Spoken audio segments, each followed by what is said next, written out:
You barely understand what is happening when the survivor group saves you from the streets.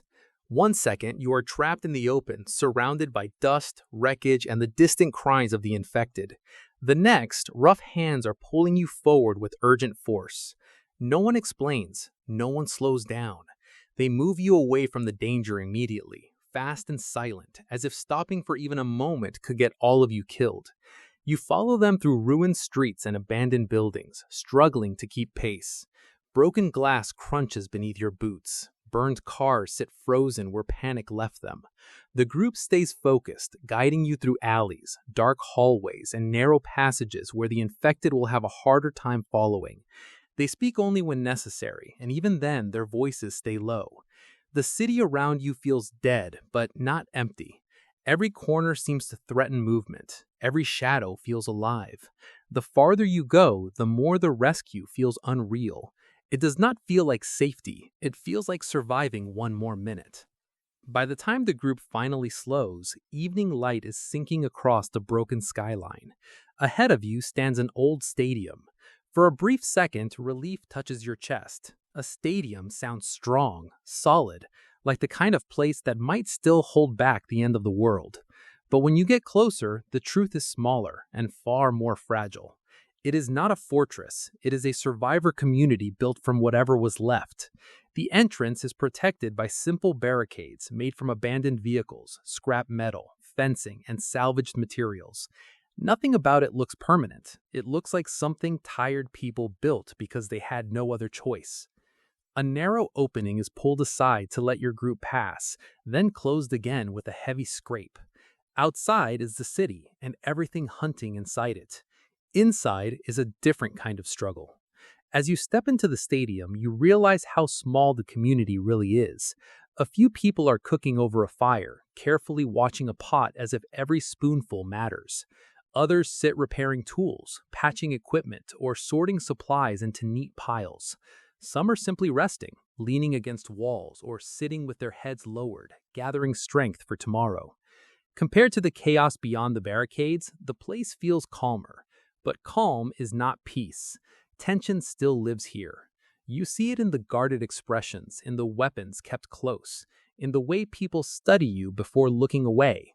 This is not comfort, it is a pause between dangers. As you move through the stadium, you begin hearing one name more than any other: Samuel.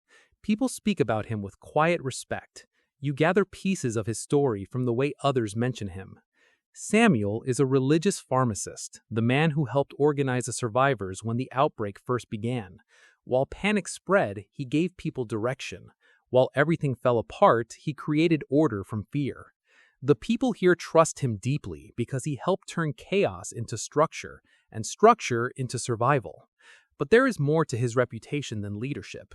Many survivors believe Samuel once survived the zombie bite. No one tells the story fully, the belief alone is enough.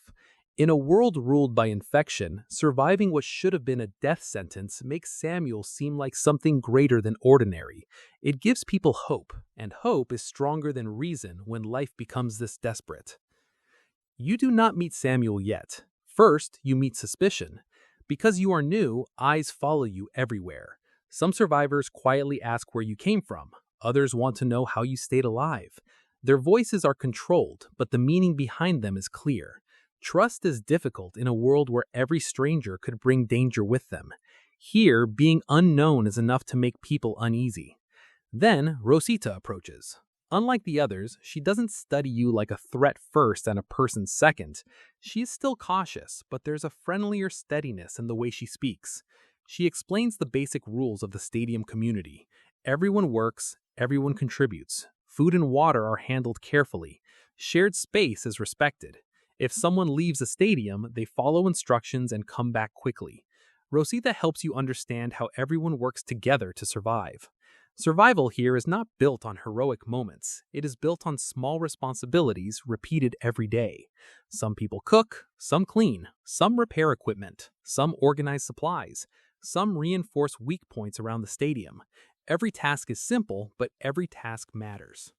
Over time, you begin helping with the easier work: carrying containers, cleaning sleeping areas, moving tools, sorting supplies. At first, it feels small, but slowly it changes something inside you. Work gives shape to the day. It gives your hands purpose.